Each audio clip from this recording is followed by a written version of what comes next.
Welcome back. So this is the first episode of Story Times with Matthew, where I have a lot of silly things that have happened to me, and a lot of silly stories that have happened to me, but they never really naturally come up in conversation. So I figured I'd just record some here, and post them, just so they're there for posterity, I guess. So this would have been my. So this is a story about how I got trapped inside my garage. There's another story about how I got trapped outside my garage, but this is the one how I got trapped inside my garage. So this would have been my first year teaching. It was the summer of my first year teaching. And during the summer, like I said, I was a teacher, so I didn't really have any place to really go.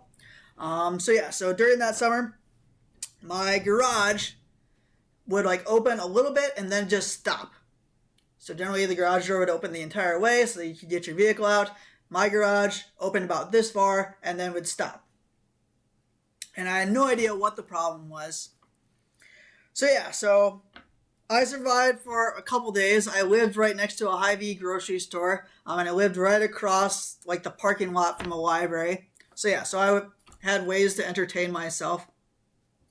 But eventually I kind of needed to be able to drive my vehicle around the town that I live in here.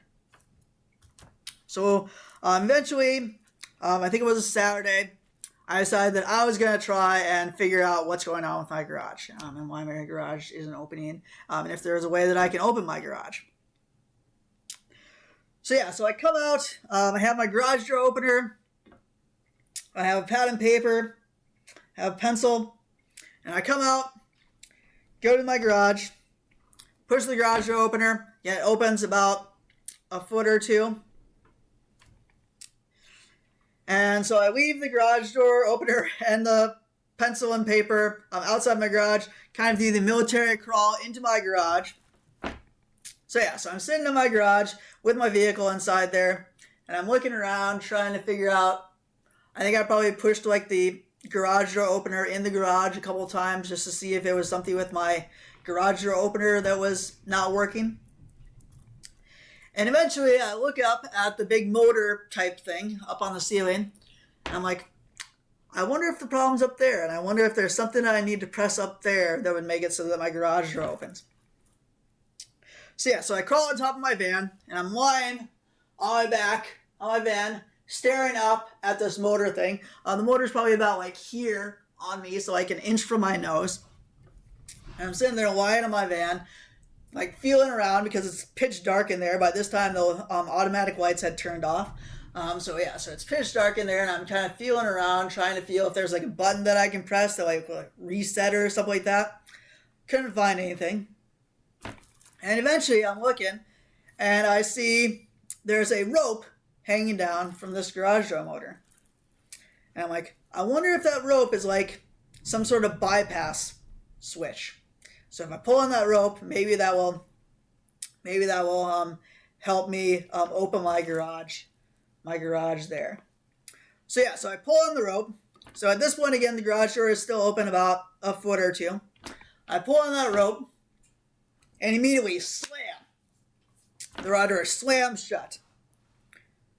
So now, again, I'm in the pitch black. So before, at least I had the light coming in from the outside, but now there's not even that coming in. So I'm in the pitch black, lying on top of my van, about an inch from this garage door motor, and I'm kind of starting to freak out. So I go to the garage door, and I'm trying to lift this garage door, but look at me, I'm kind of a scrawny guy. I'm kind of a weakling when it comes to that. And it turns out that, spoiler alert, the spring on the garage door was broken. So even if I was a stronger person, it would have been definitely a challenge. Probably would have given myself a hernia if I had succeeded in lifting the thing. So I'm frantically trying to lift this garage door. I'm trapped inside here. So at this point, I take out my phone. So I have my phone with me the entire time. And I had a friend of mine who lived down the road. And I pick up my phone, and I call this friend. I'm like, hey, Tyler, This is Matt Reek. This is gonna sound crazy, but I'm trapped in my garage.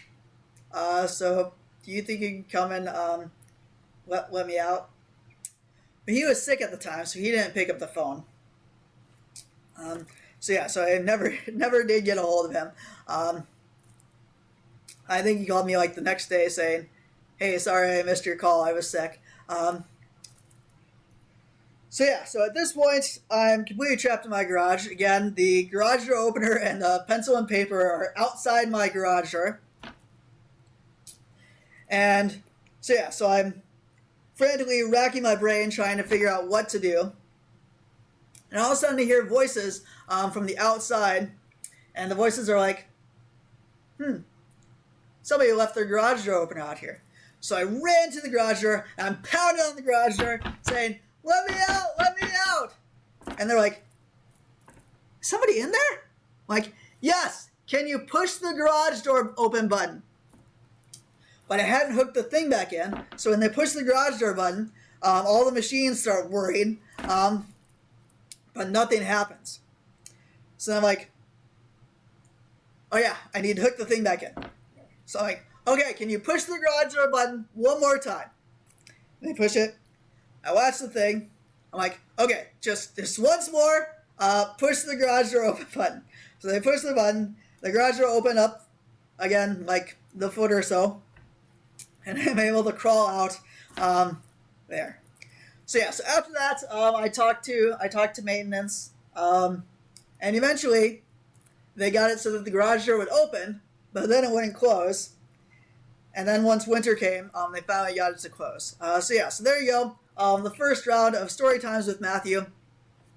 Again, about the time that I got trapped in my garage.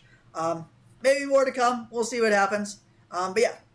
Thank you for indulging me, and have a blessed day. Keep your stick on the ice. God bless.